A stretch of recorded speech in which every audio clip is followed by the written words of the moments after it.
Welcome to the Brew Crew Review Podcast, the show by fans for fans of your Milwaukee Brewers.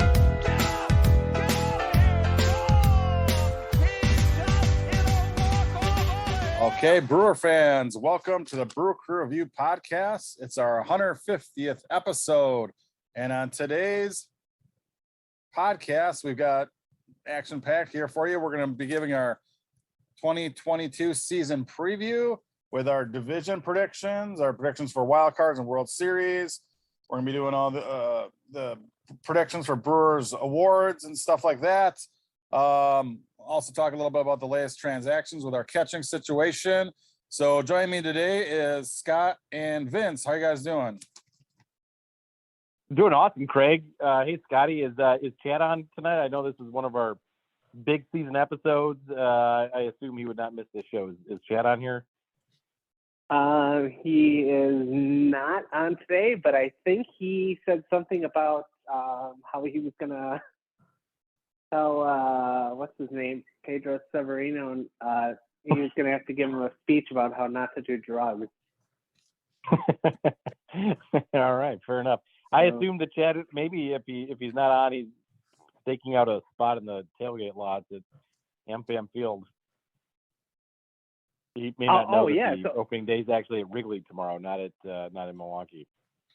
Oh, well, either way, it's still fun to celebrate. Absolutely, opening day, and not only that, but weather permitting, you could always have tons of fun in the backseat of a car. The Brewers-Cubs game in Wrigley to kick off the season will actually be the first MLB game to kick off the actual 2022 season, which is pretty exciting. Corbin Burns on the mound, reigning NL Cy Young Award winner. So I just wanted to give you guys kudos. I know when we first started this show back nearly, 18 years ago, when Scott thought of it in the Brewers ticket office. We did the TV show, 93 episodes over 8 years. And we've been doing this podcast for 5 years now, 150 episodes and counting. So thank you for everyone who's watching and listening over the years. And I guess thank you guys, even Chad, for showing up to these. Really appreciate it over the years. So I know you guys. Hard to believe, guys. Hard to believe it's been that long. I mean, we've been friends since, the year 2001 when the new stadium opened up, and been doing a show since 2004 in some way, shape, or form. With you guys. I mean, we've known each other for 21 years, guys. That's like that's longer than like 3 marriages. It's unbelievable.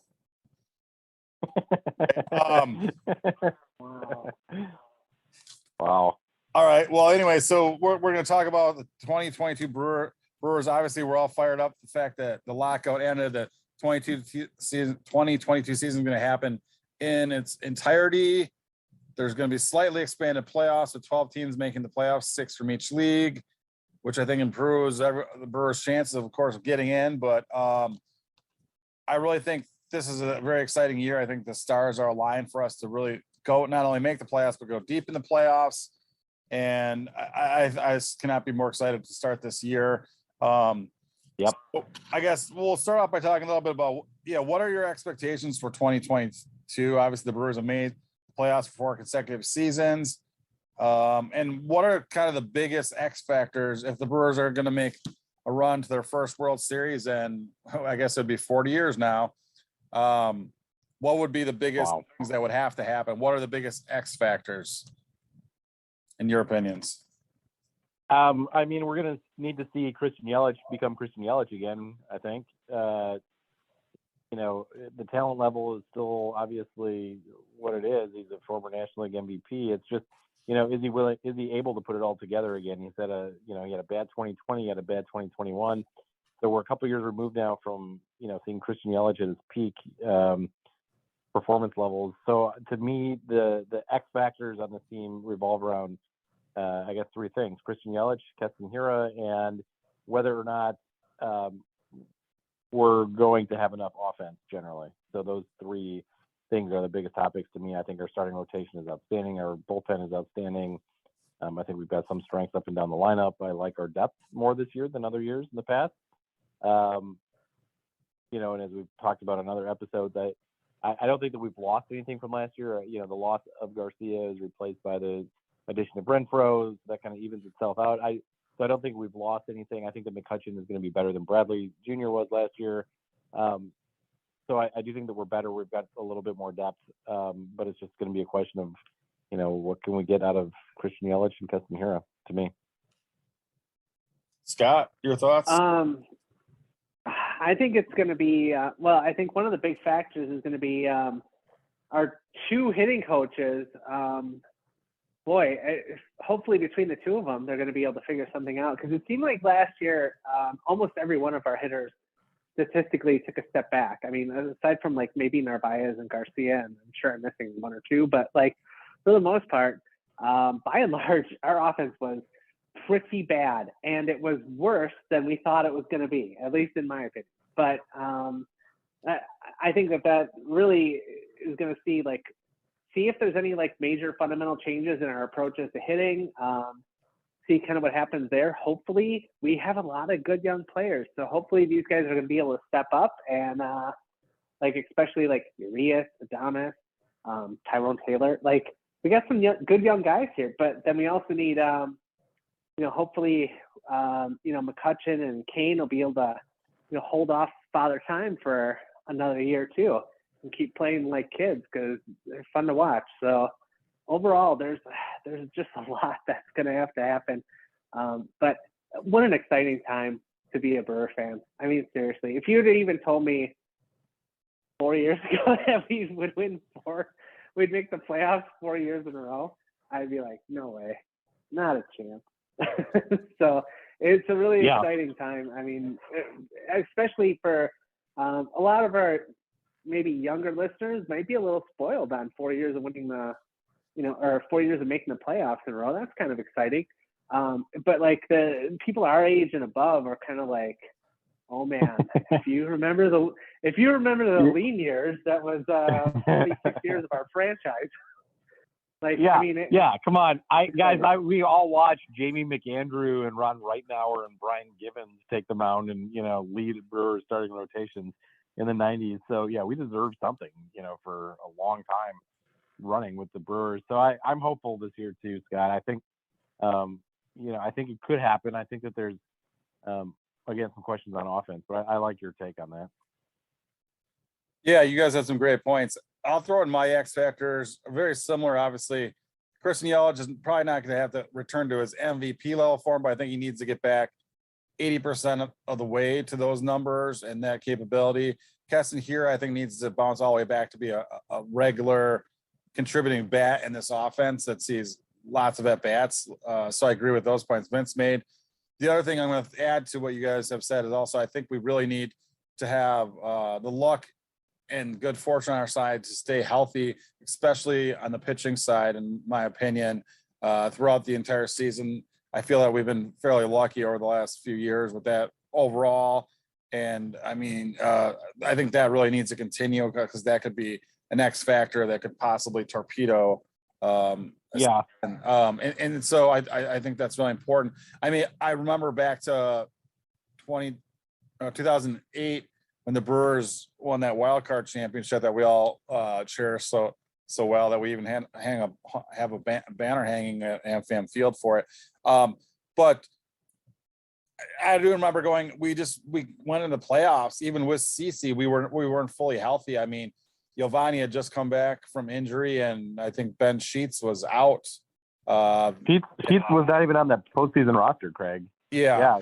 So if you really look back and having those big three pitchers going into that playoffs, if you had healthy CC Sheets and Giovanni, I think we would have been in our offense back then. We would have been pretty formidable. Into that playoffs. That would have been unfortunate. That would have been 14 innings right there.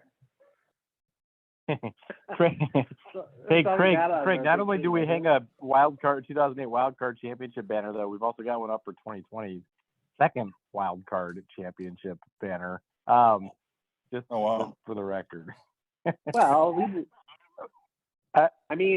we deserved it. We almost won half our game.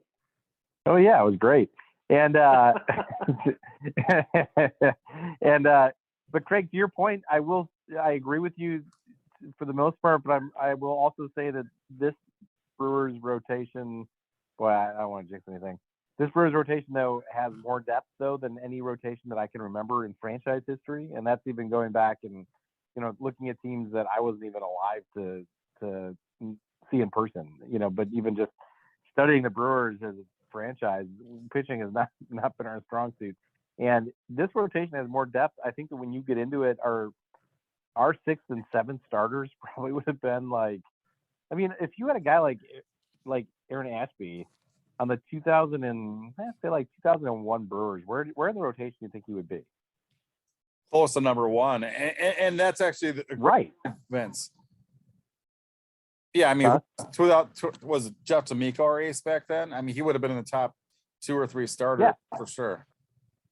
Well, right. When Ben Sheets came up, it was like, when Ben Sheets came up in 2002, he was put right at the top of the rotation. So, yeah, I think that you look at this team's depth, and that's a huge strong suit. So, yes, and any injury to the rotation could be very detrimental, of course. But I actually have a little bit of confidence in guys like Hauser and Lauer and Ashby to step up if needed, and even some of our depth right now that's in AAA. I mean, so obviously any loss of our big 3 is going to be very problematic. I totally agree, but I just am saying that there's a little bit more depth, and we do have a bit more insurance now to shore up our rotation, I think, than in other years. That's absolutely true. That's a great point, Vince. In fact, those we'll call it the back of the rotation. Obviously, when we talk about the big 3 of Burns, Woodruff, and Peralta, I think everyone knows who we're referring to now. But if you look at the bottom 3, so to speak, in our depth in the rotation, Lauer, Hauser, and Ashby, if we would 15, like at the beginning when Miller Park, the first 10 years Miller Park was in existence, if we had those 3 guys and we paired them with just 2 random guys like Lennon Rush or even like a Brett Anderson, if that was our starting 5 going into any of those seasons, we would have been all completely jacked up thinking we were going to make the playoffs for sure.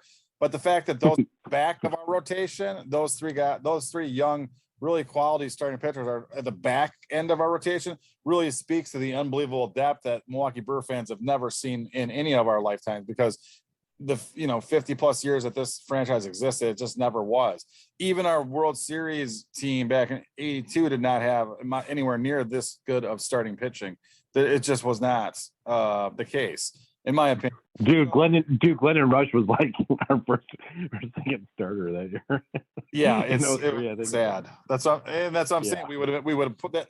These guys would have pushed Glennon Rush back to number 4 or 5, or even though he was a number 8 starter or something like that. I mean, really, but I mean, it just speaks to the unbelievable depth and excitement that really it brings going into this season. So, the other question I'll throw out there is, do you remember, outside of possibly 2011, but even then I wasn't so sure. Do you ever remember us being almost such a consensus favorite going into a season to be a consensus favorite to be division winners as a Brewer fan? And that's what I'm seeing pretty much this year. No, I don't, Craig. I mean, no, I don't remember any time like that. I think 2011 we were after we acquired Zach Greinke in the offseason. I think that was in December, if I remember correctly, when we got Greinke, and we had signed Markham, I think, a couple of weeks earlier. So you could see that the Brewers were definitely in quote unquote go for it mode that season, and so I remember feeling that way. That I remember distinctly talking to my brother one morning the day we got Greinke, and it was like, okay, we're all in this year. That's gonna be awesome. But no, I don't remember another time where the Brewers were as universally picked to be the top team in the NL Central. I don't. So, I mean, that's all we got to look forward to as Brewer fans in 2022. That's pretty exciting. Now, before we get into our, and I know that's all our listeners tuned in this episode, let's quickly talk about a little bit of stuff that happened just earlier today, actually, as we're on the eve of opening day here. April 6th is the day of this podcast. Pedro Severino, the Brewers' backup catcher, and basically platooning guy with Omar Narvaez, He was suspended by Major League Baseball for 80 games. I won't get into all the specifics on all that stuff. For 80 games, so the Brewers had to scramble here, front office, all in the last 12 hours or so, and they acquired via trade from the Padres Victor Caratini, a switch hitting 28-year-old catcher who has bounced around from the Cubs and the Padres. So the Brewers are familiar with him. In fact, he was Yu Darvish's personal catcher, both with the Cubs and the Padres, I believe. And so I don't think this means Yu Darvish is coming to the Brewers, but I do think that it's a good solid acquisition and a good replacement for Severino. I was a little bit disappointed. I thought Severino's bat was going to be pretty solid as a backup, and more so than Pena's was. And I was excited for him to be the backup catcher. And I really thought he was a good insurance policy, even with starting at bats. If Omar Narvaez regressed a little bit, I mean, he really did have a pretty terrible second half last year, even though his overall numbers were really nice, but he had a pretty bad second half. And I was a little bit concerned about Narvaez's overall bat skills going into this year. So it was nice to have that backup, but Caratini, I think will fill in nicely. They also acquired Alex Jackson, a former top 10 overall draft pick. Actually, I think it was 6 overall back in the day and he was on the Marlins recently, and the Brewers acquired him for a couple of prospects. I think he's more for depth, and he'll be probably at AAA. But for the most part, yeah, we've kind of shored up our backup catcher and our catching depth here as we enter opening day. There weren't too many other surprises this spring or that made the roster. I'm sure there'll be some names that Brewer fans aren't familiar with, like Trevor Gott. But overall, was surprises that either made the team or that stood out this spring to you guys? Hey, Craig, I just wanted to make a point really quick to what you just said. Severino is still in the organization. So, I think that is worth pointing out. I don't, I know that he's going to be out for the entire first half. So just, for the record, I think it's actually kind of speaks to our depth again, that we could bring in a guy at the All-Star break who's going to be very fresh. If we're trying to put an optimistic spin on the whole situation, it's not good, but I do think that Severino still could have some sort of impact with the team. It should be pointed out though that he is ineligible to play on any postseason roster here in 2022 just because of the suspension. It's part of the collective bargaining agreement. Huh. Does he still get a ring if we win it all? Yeah, because most guys get a ring even if they played like one game. Oh, okay. Yeah, if you play it all on the team, you usually get a World Series ring and a bonus. So not a bad deal. It's got to be. Obviously, you're amped up to try to help your team and stuff like that, but it's obviously got to be a little difficult to get fully amped up if if you can't play the first half of the year, then you come back and you're the backup for the second half of the year, and then everyone's talking, come on, like we're chasing for the playoffs, and then the season ends and they're all going on to the playoffs and you have to sit there. Not cool, but hey. No, definitely not. Definitely not. Do the crime, do the time. Yeah, pretty much. At that point, I think Severino was just here on a 1-year deal though, so I guess maybe at that point he's playing for free agency again too. Yeah. Oof. Yeah, so we'll see if he contributes to this team at all this year, but I think those are some smart last-minute moves by the Brewers front office. So was there anyone else that had made the team or the kind of surprise player that Brewer fans might be introduced to this year that you're excited about, or at least piques your interest? Got.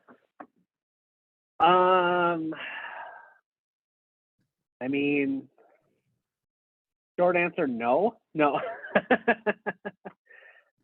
I don't know. Nobody I can think of off the top of my head. But let me think about it. Let's figure it out. I don't know. Come back to me. Well, obviously, Hunter Redfer was one of our big acquisitions acquired via trade. He was obviously I'm glad he made the team for sure. He's gonna fill in for the role of Garcia and his production most likely.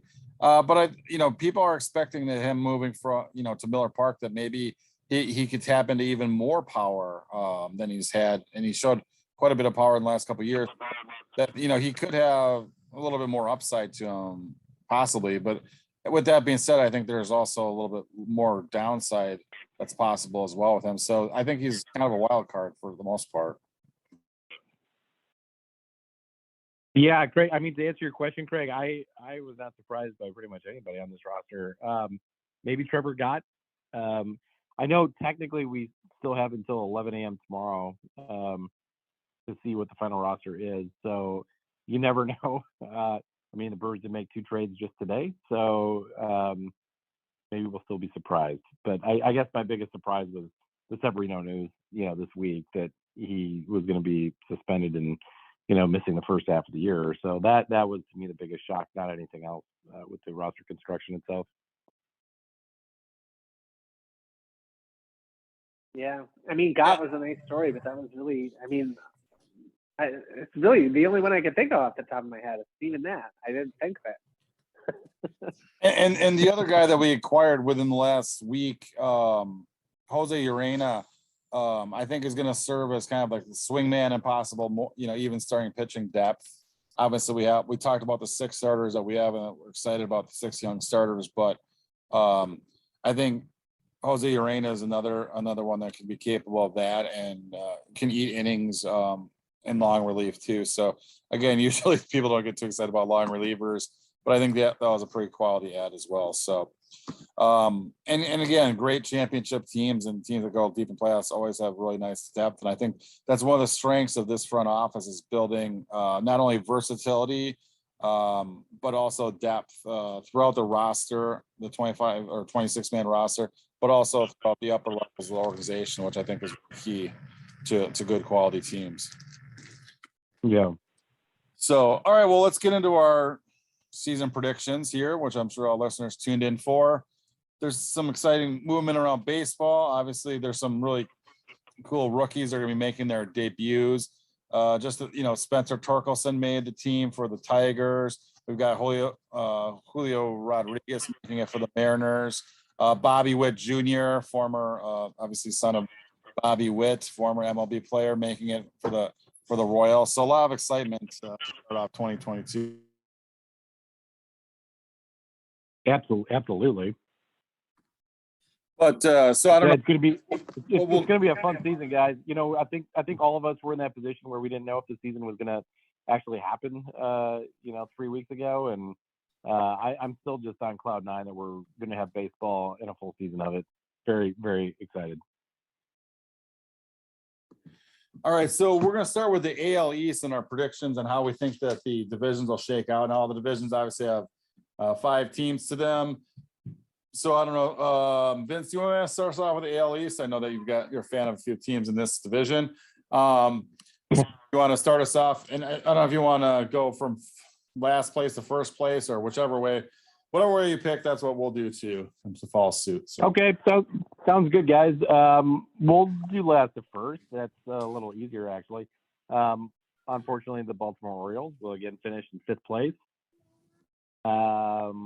We will say in 4th place. Yeah, this is actually a pretty tough division, though. I think it's pretty solid the rest of the way through. Let's go 4th place, Boston. 3rd place, New York. 2nd, Toronto. 1st, Tampa. Oh, that's good. Yeah, interesting. All right, and we'll save the team. So obviously you've got Tampa win division, and they'll be one of the playoffs. You can save your wild card. So we've got all the rest of the American League revealed. Yeah. So Scott, your AL East finishers for 2022. I don't even want to say it now. I literally had all the exact same picks. And I thought I was being all cool about it because I thought, everybody's going to think that the Blue Jays are going to win this division or the Yankees. But no, I think the Rays are going to win it too. So yeah, I had the exact same thing. Orioles, Red Sox, Yankees, Blue Jays, Rays. Rays winning it. Exciting stuff. Yeah, and Scott, it's totally okay for you to have the same opinion. It just means that great minds think alike is all. No big deal. It's just an honor for me. Yeah. Well, you guys didn't think alike. Oh, wait. Just kidding. Well, you might. Let's see what happens. And again, mine were already predetermined. I actually sent you guys mine so that you, mine are a little different. Mine are going to be a little different, and not. I've got the Orioles finished last, so we're there the same. But shocker, I've actually the Rays finishing fourth. I've got the Red Sox in third, Yankees second, and the Blue Jays winning the division. Just not, my thing on the Rays is the fact that I think that they're actually, they're going to be without their former ace Tyler Glasnow for the entire season. Also, their hotshot rookie ace Shane Baz is also currently injured, and they just traded away Austin Meadows, who is a pretty solid player. So even though they have Wander Franco coming into his first really full season as a big leaguer, I still think that the Rays are going to take a step back. The Blue Jays, on the other hand, I think had a phenomenal offseason. The Yankees and the Red Sox, I think, had more middling off seasons, and I don't think they improved as much over last year. And so that's why I'm picking the Blue Jays for this to win that division. So, all right, let's move on to the AL West, Scott, so that we can actually copy your great picks. Why don't you start us off with it? All right, the AL West, huh? Okay, all right, I can do this. This is gonna pain me to say this. This unfortunately, when you kind of like some of those small market teams, those little money ballers, the A's. Unfortunately, sometimes you got to blow it up, and that's what they did. So they are last in the division this year. In fourth, I have the Rangers. This might be a little bit of a surprise, but I have the Angels, who you could argue have, they obviously have two of the best players in the league, with Trout and Ohtani, of course, but I'm going to put them at third. I just don't think they're deep enough. But I like this young Mariners team. I think it's very possible that they might still be at like a year or two away, but I'll put the Mariners in second place, and then the Houston Astros winning it. It's actually really funny, Scott, because I have the exact same order as well in the AL West. No joke. I literally have it here written in front of me, but Oakland was my pick to win that division last year, and it's just crazy probably how much probably but it's crazy how quickly they've gotten rid of everybody, and it's a little frustrating because I actually like Oakland a lot. I think that I think Houston is still outstanding. They're really good, top to bottom. So I would tend to agree. And the Rangers signings, if it wasn't for Oakland just truly getting rid of everybody, I would have put the Rangers still in last place. I don't think that what they did is really that great this offseason. I know prior to the lockout, they were one of the busiest teams in baseball, and a lot of people were giving them a ton of credit, and they were spending some money. But I don't necessarily think that group of guys that they've got there is going to necessarily mesh well or be the key to getting them out of the bottom of the division. So the only question I had was Oakland bad enough to finish in fifth? And I kind of went back and forth on that a number of times tonight, but I don't know. They're probably not even done trading guys yet, so we'll put Oakland in the basement. But the Rangers go either way. Starting rotation. I don't understand how you spend so much money in the offseason and your rotation is like worse even. Thin. Oh, it's crazy bad. And and some of the guys that they signed, they spent money on free agents that, again, I like Marcus Semien, I do, but he had a career year last year too. I don't know that he's worth the money that the Rangers gave him. So, it seems like they invested money in places that they didn't buy low. Let's just put it that way. And I say that right. again for even somebody that I like a lot. So, let's see. So you guys aren't going to believe this, but I actually have the exact same order as you guys as well. Obviously, the A's are a complete train wreck by design, so to speak. And I agree, the Rangers made some improvements, and obviously when you bring in Corey Seager and Marcus Semien and I mean, obviously they gave him a ton of money. That's going to improve your club quite a bit. And they all brought in John Gray too, former Rocky. So I think they made some improvements, but yeah, they're not there yet. They're a couple years away probably. And the same thing, the Angels have such, top end players with former MVPs, Shohei Ohtani, who's awesome, and Mike Trout.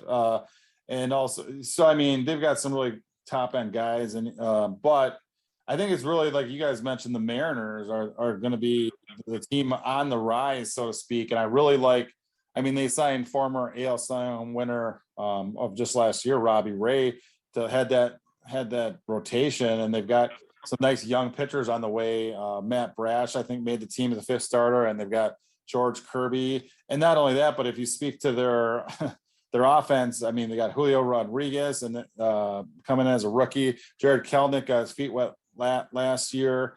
And then they made that trade where they brought in Eugenio Suarez and Jesse Winker. And so they've definitely improved their offense a lot. And then you look at that rotation, and their bullpen's pretty solid. I think they're definitely going to be up there in the division.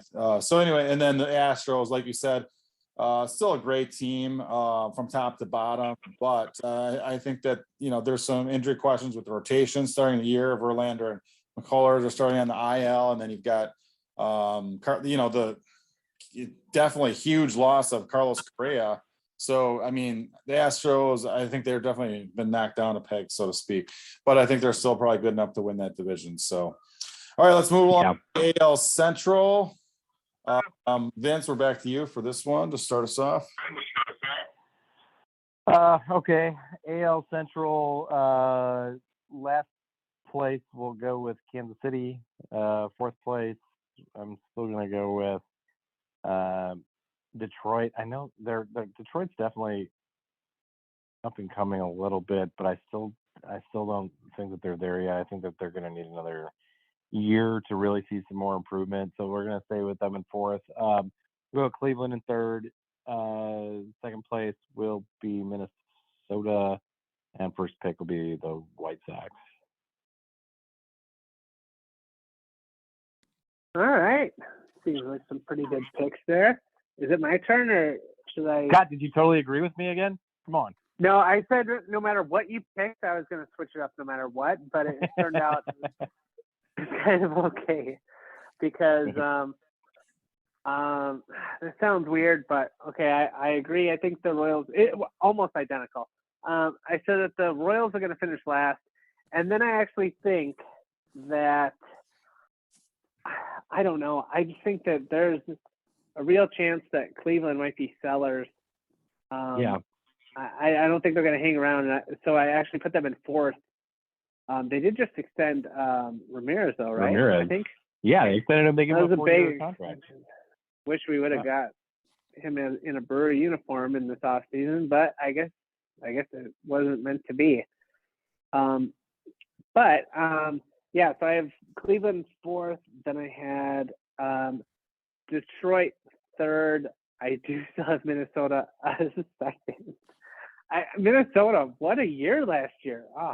I mean, unbelievable. So I don't know. I mean, I'm almost scared to even put them 2nd this year after what they did last year. But White Sox, I still have them winning this division.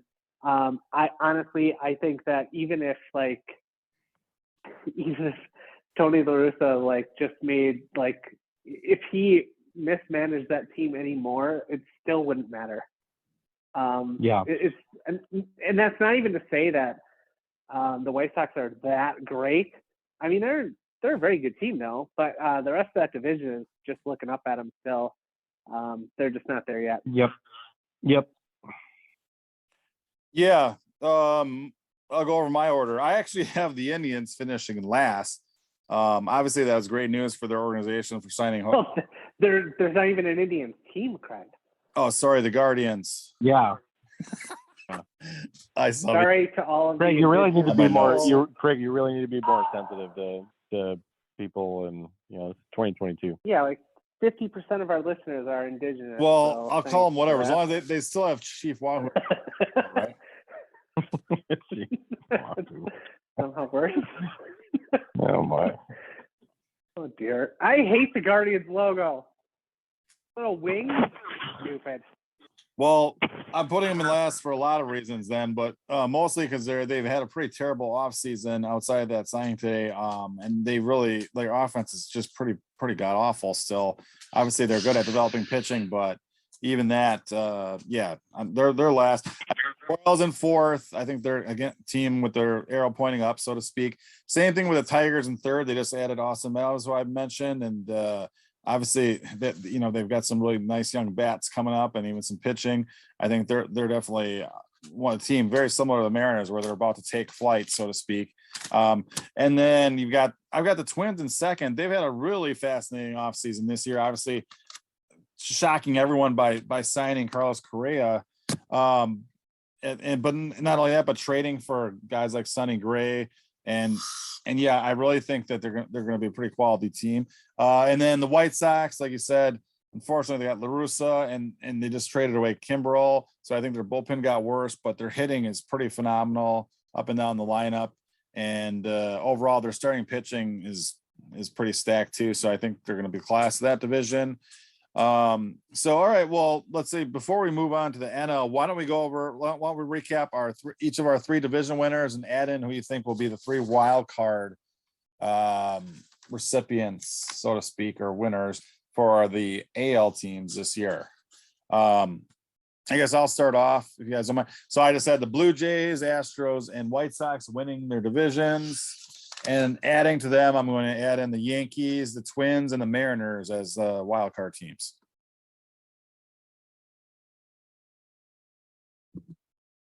All right. Scott, you want to go next? I'll tell you what. Yeah, that's fine. All right. Astros, White Sox, and Rays. And then I'm going to add Blue Jays, Twins, and the Mariners, which means the Yankees and the Red Sox are both out. Sorry, guys. Woo! Maybe next year. Yeah, I got Twins and Blue Jays as my two wild card teams.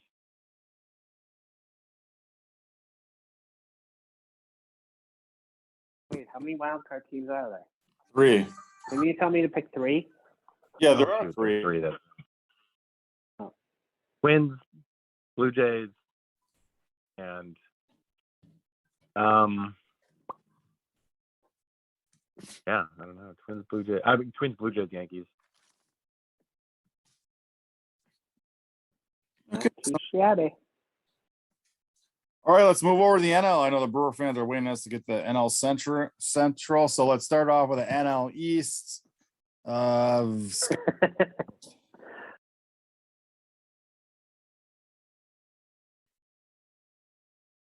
doing the East? Scott, that's called dead air. Yep, you're going off. You're still leading off with the NL. Oh, I'm leading this one off. All right, okay. Nationals, I think that they are rebuilding, and I will put them last.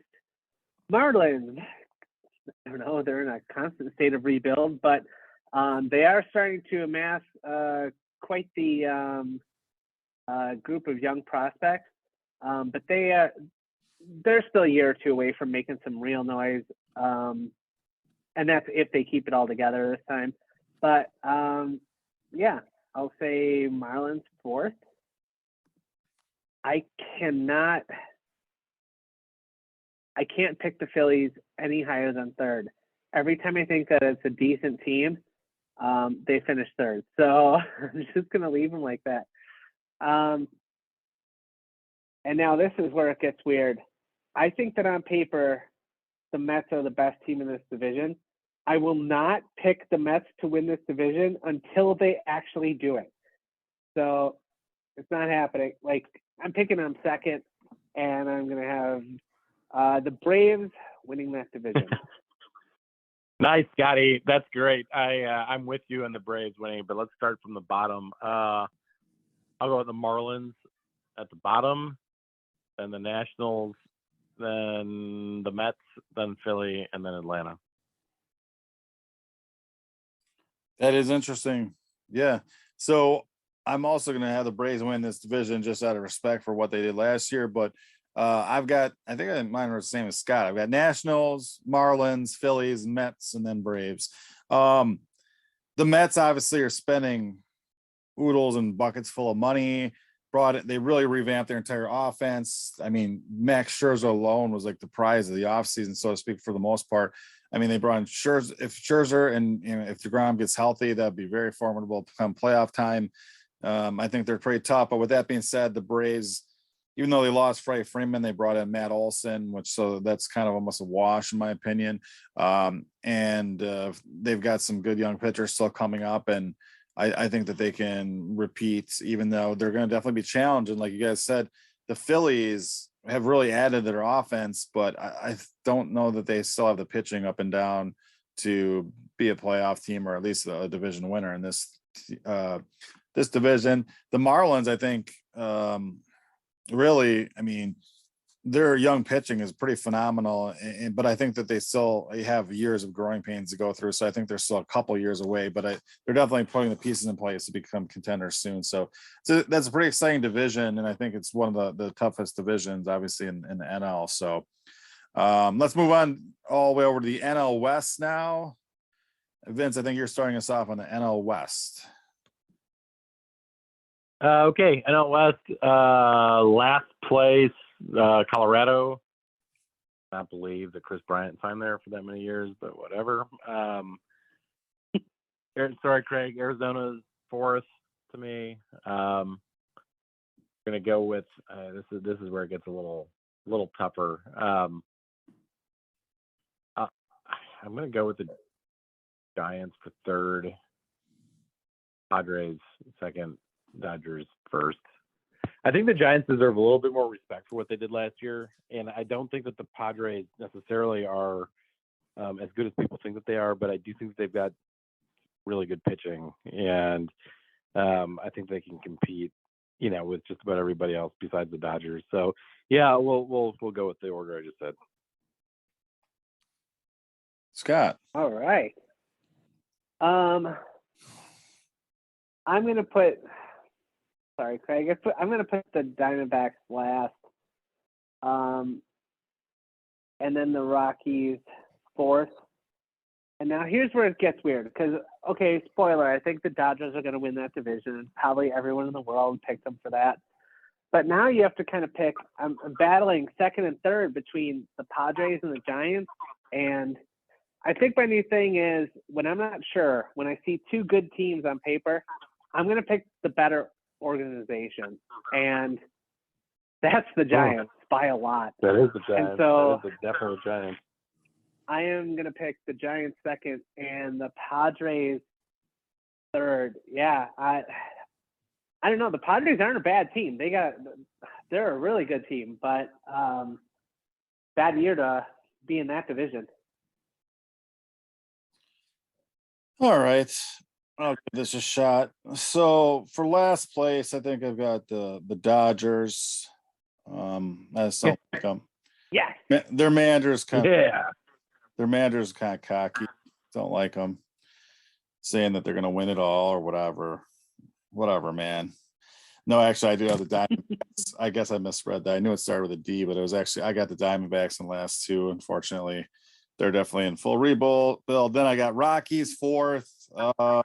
Obviously they signed Bryant, but the rest of the roster is terrible. The third place I've got the Giants, and it's tough. I mean, they won 107 games last year, but I really think they're going to take a step back. Unfortunately, I mean, the loss of Buster Posey really can't be fully put into words how important he was to that franchise's success.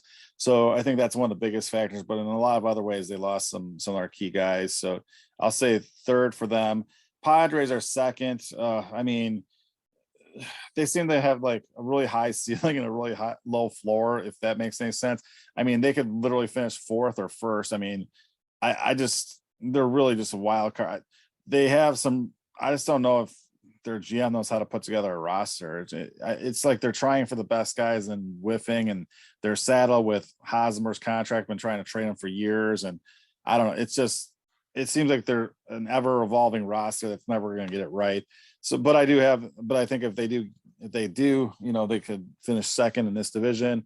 And then unfortunately the Dodgers just completely stacked from top to bottom, all stars at every offensive position, pretty decent rotation with Dodgers, unfortunately. So all right, moving over to the NL Central. All right, Brewer fans, what you've been waiting for. I think is whose turns to go first on lead us off on the NL Central? I think it's the great man Scott's turn. Oh, that's exciting. I think it's very possible that we are all going to pick this exactly the same, because to me this is actually probably the easiest division to pick. Pirates dead last. Reds in full rebuild, still better than the Pirates. Cubs in third. And I actually think that the Cubs are going to hang around a little bit more than maybe everyone thinks this year. I kind of like some of those moves. I want to see how Suzuki plays. That'll be interesting. And then the Cardinals. Oh, last dance for the Cardinals. Oh, Yadier Molina is last year. Oh, Pujols is back. Oh, his last year. Oh, what a dynasty story. Who cares? Second. Brewers, first place.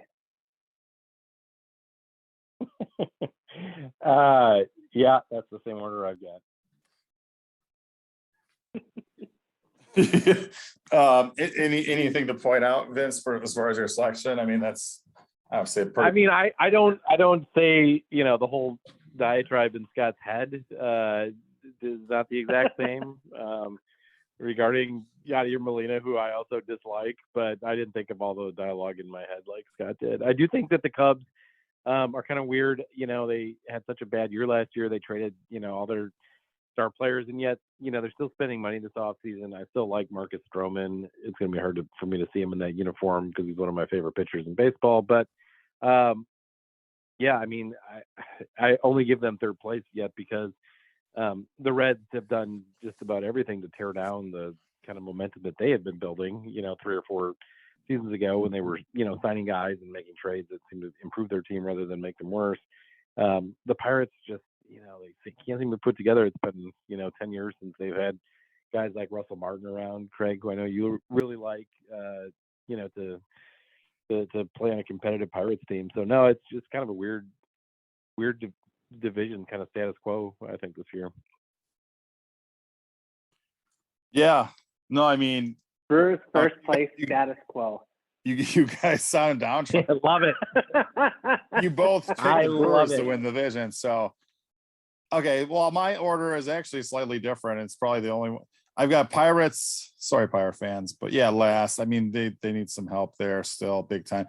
I've got the Cubs in fourth. I mean, yeah, I like Stroman too, but I mean, and they signed Suzuki from Japan, but overall, they could have been players for Correa, or they could have made some more big splashes. They got the money to do that, but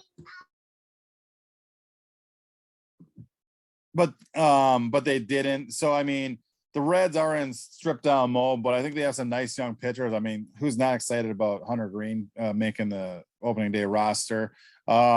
But I think there's some growing pains there. But I still think that they're decent. They're better than the Cubs. Cubs are terrible. And then of course you got the Cardinals, who know how to play baseball the right way. But this Brewer team is not, and it sickens me to see all these teams, these other guys picking the Cardinals actually win this division. I mean, I think almost half the ones I looked at preseason here had the Cardinals win the division, but this Brewer team is not going to give away the division to a Cardinals team that's still headlined by 40-year-old Yadier Molina, Adam Wainwright, and Albert frigging Pujols. No, not happening. So yeah, the Brewers are going to win this division going away, and it's pretty exciting to say that. So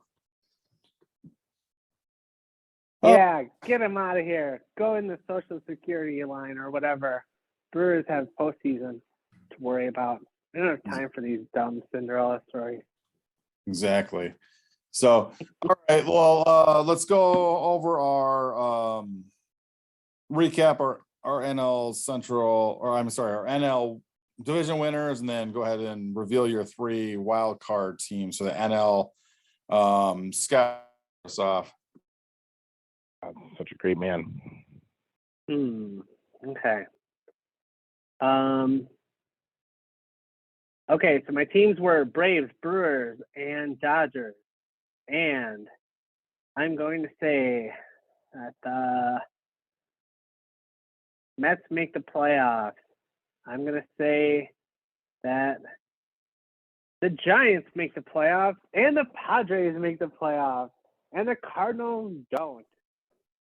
Sorry, guys. I said that last year, though, and you had to win 20-some games in a row or whatever it was to make it, and then you got bounced out and won. But hey, you made it. Great job. Hell of a year. Nice. All right. What a great man. Hang a banner. That's what we did. My division winners were LA, Milwaukee, and Atlanta as well. I'm going to say that the Phillies take wild card spot. I will say that the Cardinals take a wild card spot, and I will say that the Padres take a wild card spot. Okay, interesting. My division winners, I think, did we all have three the same? Yeah, Braves, Dodgers, and Brewers. Division winners. Wild cards. Yeah, I've got the Mets, Phillies. So that's three teams from the NL East, and the Padres as the lucky additional, just because of Rob Manfred. You guys actually get to make the playoffs here once a decade or whatever. So that's nice for them. So yeah, that's what I've got. So now let's go over. We've got all of our 12 playoff teams predicted. Who is going to get all the way to the World Series? Which two teams? And if you want to predict your two teams in the World Series and World Series winners, Vince, you want to start off? Sorry, Craig. What was the question? Oh, your World Series participants and winner. Yeah. Let's just we'll think optimistically. We'll go Milwaukee versus Tampa this year. Yeah, we're going to go Milwaukee versus Tampa, with Milwaukee Brewers being the world champions. I like that. Scott. I'm sorry, but anytime that the Brewers are projected to win 97 games, or anything really over 90, I'm going to pick them to win the World Series. That's just me being objective. No, we're all objective. Truly, though, I mean, I always thought that, like, pitching is going to carry you in the postseason, and boy, we got some of that. So I am going to say that we are. Well, yeah, I'm going to have to do it. Sorry. Brewers versus Astros. Brewers take it. Scott, why are you apologizing to the Brewer fans for picking we're favorite team to win the World Series? I think that they're going to be actually that World Series would be my dream outcome. Selfishly, I mean, obviously with Lena, but also selfishly because I live like 15 minutes from the stadium here, so it'd be real easy to go to every game. Yeah, absolutely. Nice. So no, I've got my prediction is the Brewers over the Blue Jays. So hopefully that's not a bad omen that we all picked our hometown Milwaukee Brewers win World Series, but I'm going to say it's the opposite of that, and it's going to happen. Yeah, I feel like we're on that SNL skit with the Bears where they all just pick the Bears to win. But know, it's okay. Brewers. Yeah, Brewers win about 146 games this year. Yeah, Brewers in 4. Yeah. Hey, guys, did we get our anonymous source Tom Carter's picks? I think that he had sent them in to you, Scott. I said Tom Carter right on it. Tom Carter. Yeah. This one's actually on Tom because he put his name on his prediction. So I think right there it shouldn't be anonymous. Did he say Tom or Tom C? Which part did he say? No, he said Tom Carter's picks, but wait, hang on, parentheses. Do not say my name out loud on the air. Oh, never mind. We'll just say it's Tom. Tom C. Yeah, okay. Yeah, go with Tom C or T. You can also say T Carter, but either way. He what did he predict? Picked Yankees, Dodgers. and Dodgers winning it all. Yeah, he's kind of a traditionalist. That's good. All right, guys. It's been a pretty long podcast already, but we still have our Rapid 9 Brewer predictions to go over. So let's try to do this in a pretty rapid fashion. Scott, I don't know if you've looked at but Scott, no, sorry, Craig. I got to tell Scott. Scott, take your time. Don't worry about the whole rapid part. It's just you got to do you know. So take your time and really expound on the answers because we know that's what West Dallas is kind of waiting on. I know what this Rapid 9 is, and it is going to be very difficult for me. It should really be multiple choice, but my interns let me down. Oh, well. All right, Scott. Can't all be winners. Let's have you lead off the first. We're going to do our predictions. Great. First hitter of the year for 2022. Milwaukee Brewers hitter of the year.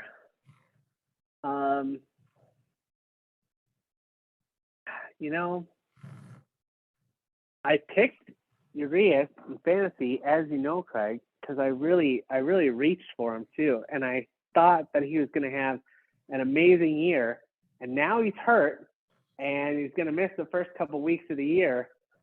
But I think he's going to be back in short order. He might if he only played 2 months of the year, he still might be the best Brewer hitter this year. You just never know. There's so many bad hitters. No, I'm just kidding, guys. Come on. But no, I'm going to pick him as my hitter of the year. Nice. Vince? Milwaukee Brewers hitter of the year. Colton Wong. Nice pick. I mean, right. He's kind of like an under the radar leadoff hitter at this point and underappreciated. But I know you like him. His former Cardinals. That's a good pick. I'm going to go with Andrew McCutchen. I actually like him because he's from Hawaii. It's a great state. Oh, absolutely. Yeah. No, I like that pick. And we really need a solid leadoff hitter for sure. Now, my pick, Andrew McCutchen, obviously, I'm thinking he's going to have a little bit of a renaissance. And hitting at Miller Park, I think he can hit over 30 bombs, probably steal 15 bases. Probably hit like 260 or so if he's lucky. But I think with an on-base percentage close, between 360 and 400, he's going to be a very valuable player that's going to have a little bit of offensive renaissance this year. And I think it's going to be right in the middle of the Brewers lineup. And I'm going to pick him as a out of the blue here, hitter of the year. Really wishful thinking, but so that's my pick. Second inning, Vince, you can lead this one off for pitcher of the year. Brewers pitcher of the year for 2022. I think it's going to be Burns again, but I think that Woodruff is still going to be incredibly solid. I think that Peralta is going to step it up even more, and I think our bullpen is going to be awesome. So, Corbin Burns. Scott. You guys remember a couple years ago, man, Corbin Burns was really struggling, and it was a great story to see how good he got last year. So good, in fact, that I don't think he can repeat it, his numbers from last year, but I still think he'll be our best pitcher. Yeah, I'm going to Corbin Burns too. I mean, a lot of people thought that going into last year, Corbin Burns was going to regress a little bit from his awesome 2020 because of that short pandemic year. But I think he even got better. And some of his underlying numbers as a pitcher last year, even after winning the NL Cy Young, which if you listeners want to go back and check or see him previously last year, I actually predicted Burns to win the NL Cy Young and pitch a no-hitter, which he technically did both of. But this year I'm going to pick him for pitcher of the year, and I think his numbers say that he pitched even better than what his ERA ended up being last year. I think he's going to do it. I won't predict that I'll win the Cy Young award again, but I do think he'll be our ace pitcher for sure. So, all right, third inning, back to Scott to do this one. Biggest breakout of this year for the Milwaukee Brewers. Biggest breakout. Now, this is a tough one to interpret. You know what I mean? Because you're obviously just go ahead and pick a player, Scott. Previous years. Time is of essence. And so, You got to be able to see who's going to make like the most headway. So there's a lot of good candidates on here, especially because some of these guys have never broken out. But I don't know. Am I allowed to say Urias again? Because, I mean, was he a breakout player last year? No, I don't think so. Yeah, you absolutely can pick he was him. better than we thought, but I wouldn't say he was a breakout. I think he'll be even better this year, so I'll pick him. Why not? That's a great pick, Scotty. I'm going to go with Kestenhira. Nice. My pick will be Rowdy Tellez. I just think that I think that he can hit almost between 30 and 40 home runs if he gets over 500 at bats, but we shall see, especially at Miller Park. All right, fourth inning. Vince can lead this one off. Not fun to talk about, but biggest disappointment.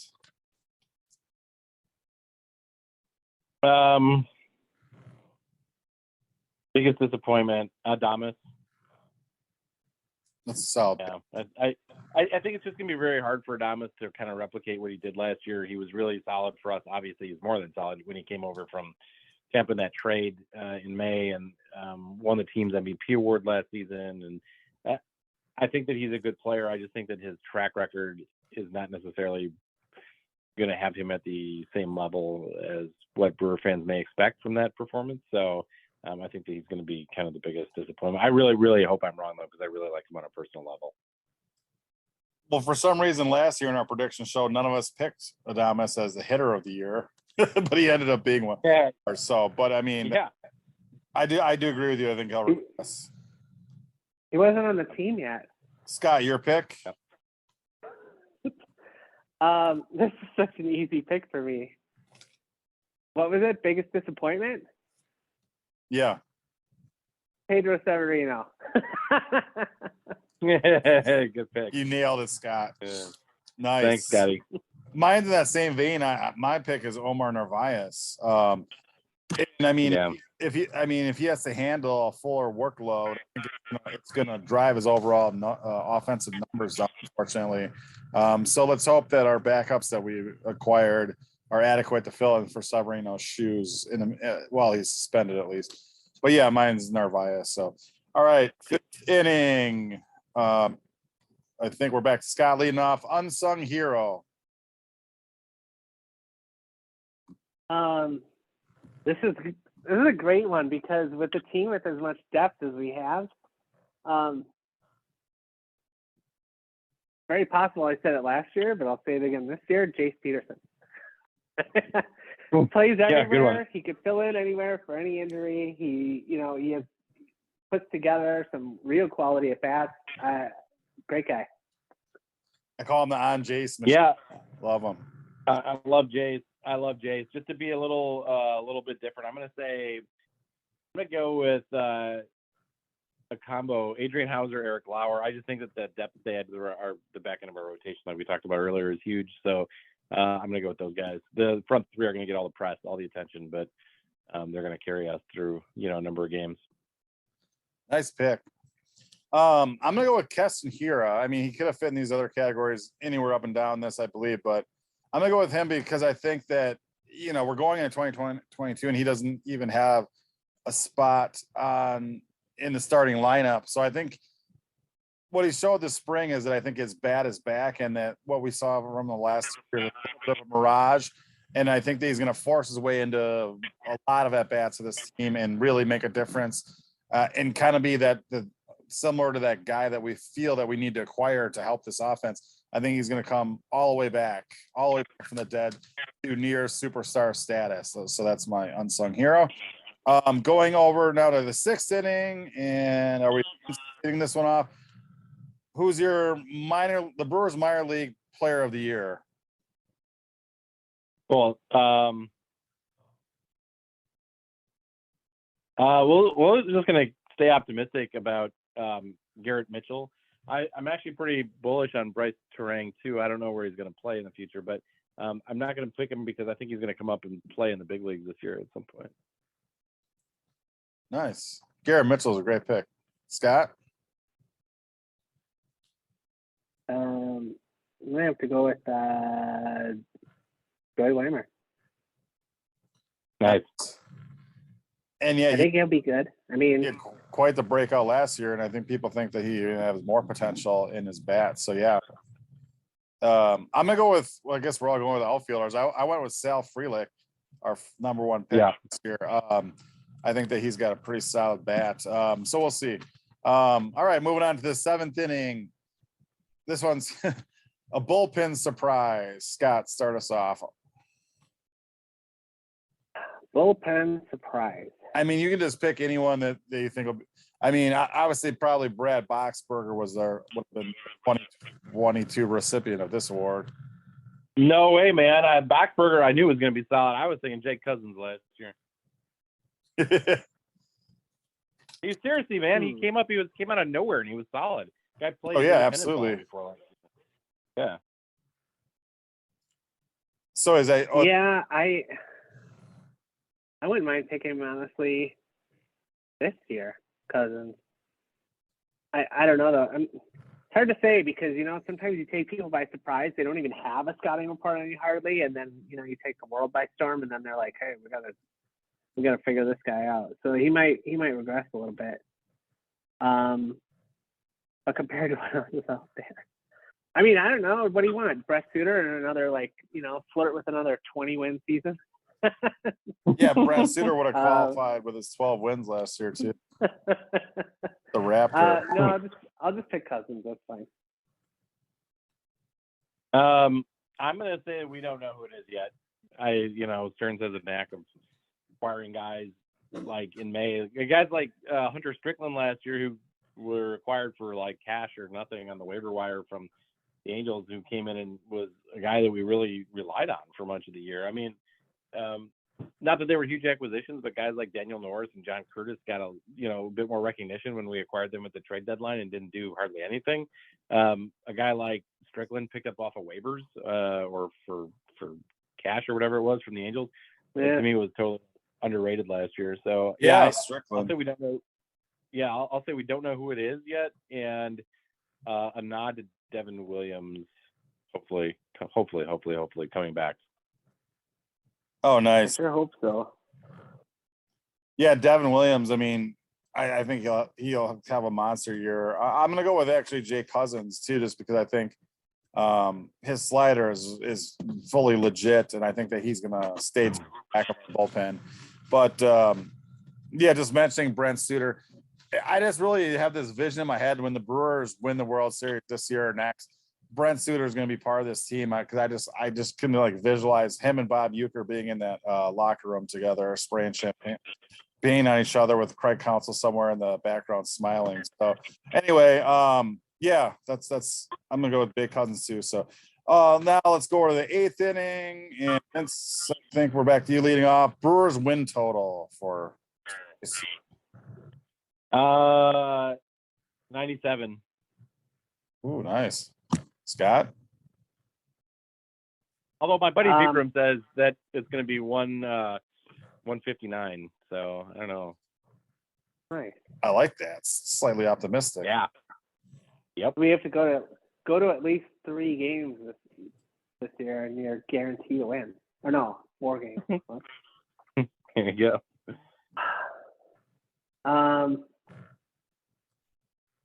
I'll say 93.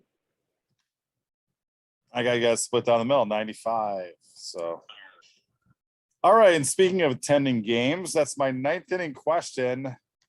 Scott, you're gonna have to go last on this one, so I'll actually lead it off. Okay. Number of Milwaukee Brewer games that will be attended by Scott Bartell, our host. What?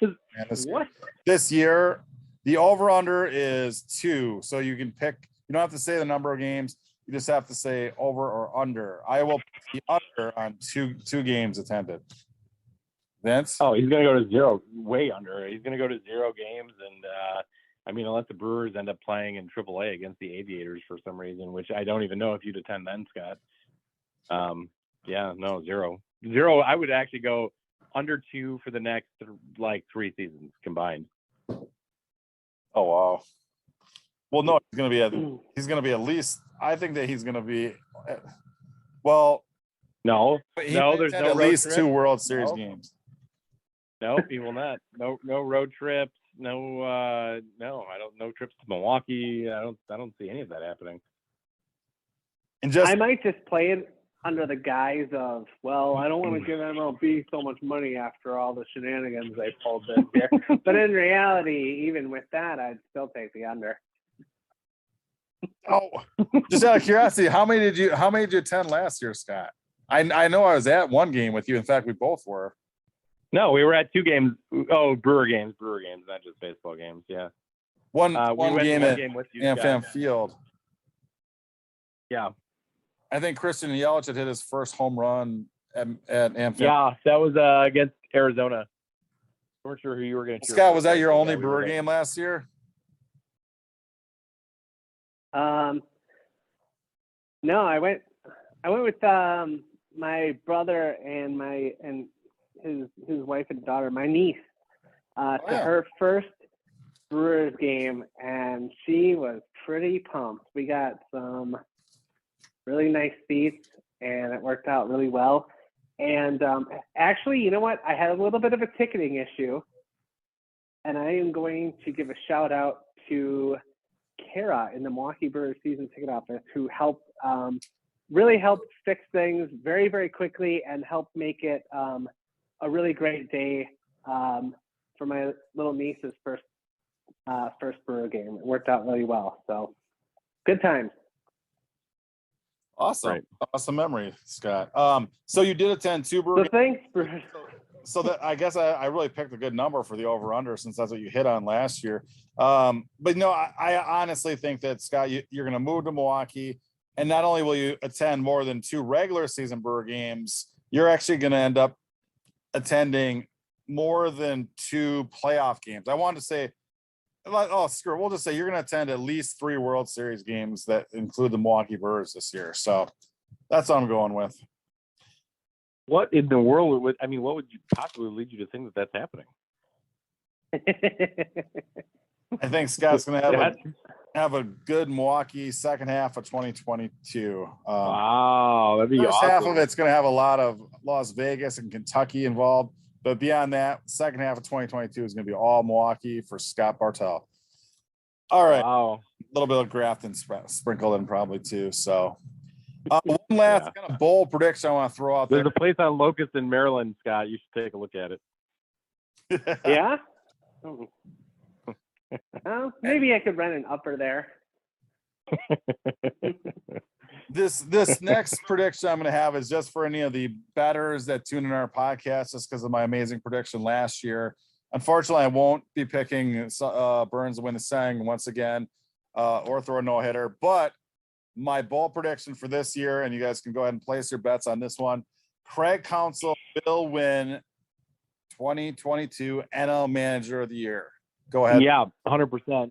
Yes, he will, and he's been sniffing around at it for like 3 seasons at this point. I know he finished second to Snitker in 2018, and he's been right around. Yeah, he lost to Mike Schilt one year, and didn't Kapler win it last year or something? That's ridiculous. And then Kapler, he's had like 3 seasons where he's finished in the top, I think 3, and not actually won the award. So he has shown the ability to be a consistently good manager, both in game and his clubhouse presence, and his ability to kind of on a macro level handle the team, and clearly cares a lot about this franchise and the city. And I know I'm biased, but I will say that Craig Counsell does win the Manager of the Year. I don't think we've got somebody's going to win the MVP award this year, and we may have a Cy Young Award winner. It may not be Burns, maybe it is, but I will go out on a limb and say that Craig Counsell will win the Manager of the Year award. Awesome, Scott. That's our lock of the year. You guys heard it. That's a Last pretty big year lock. Burns for Cy Young. This year. By the way, if he does win the Manager of the Year award, he'd be the first Brewers Manager of the Year, I believe, in team history, correct? What? I think I don't know.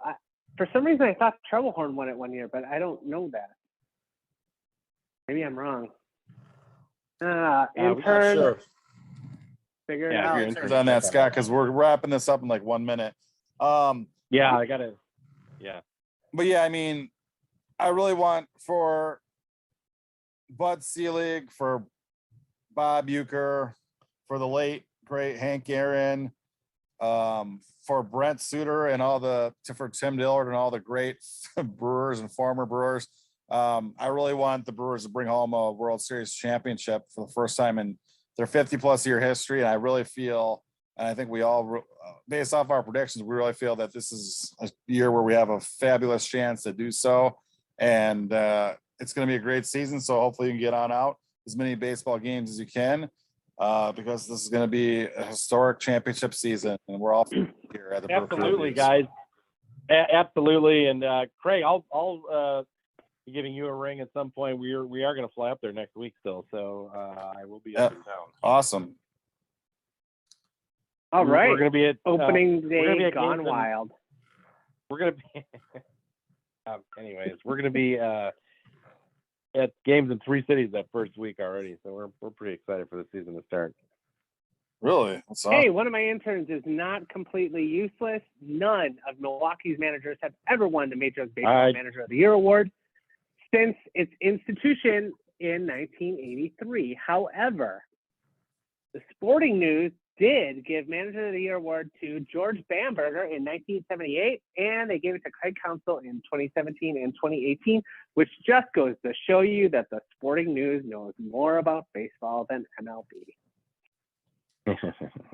All right, Ball.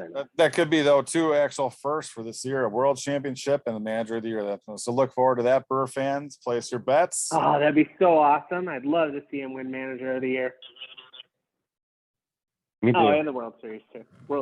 That'd be good. Awesome. So, all right. Well, once again, I think we're timing out at the length of a major motion picture once again. So yep, sounds good, guys.